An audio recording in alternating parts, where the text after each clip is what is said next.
तर परभणीत नेमकी काय स्थिती आहे याचा आढावा घेतलाय आमचे प्रतिनिधी पंकज क्षीरसागर यांनी। परभणी शहरातील आणि जिल्ह्यातील अनेक एटीएम जे आहेत ते बंद आहेत।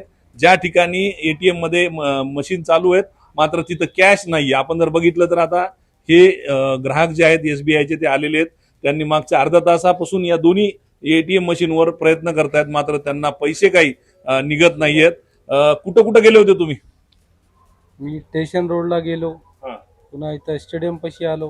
हा, हे बी बंद आहे मशीन, हा, आणि दुसऱ्या मशीन मध्ये पैसे बी राहत नाही, कॅश राहत नाही। बरं. किती दिवस झालं परेशानी चालू आहे?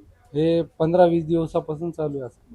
या सीडीएम मध्ये जे नागरिक पैसे भरण्यासाठी येत आहेत त्याच पैशाचं विड्रॉल जे आहे ते केलं जात आहे मात्र एटीएम जे आहेत ते एटीएम मात्र पूर्णतः बंद आहेत। आपण असं बघितलं तर या एटीएम वर लिहिलेलं आहे की currently this ATM can not dispense cash.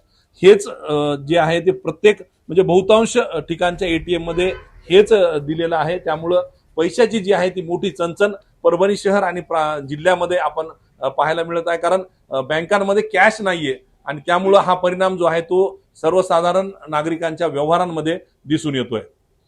Pankaj Kshirsagar, ABP माझा, परभणी। एबीपी माझा, उघडा डोळे बघा नीट।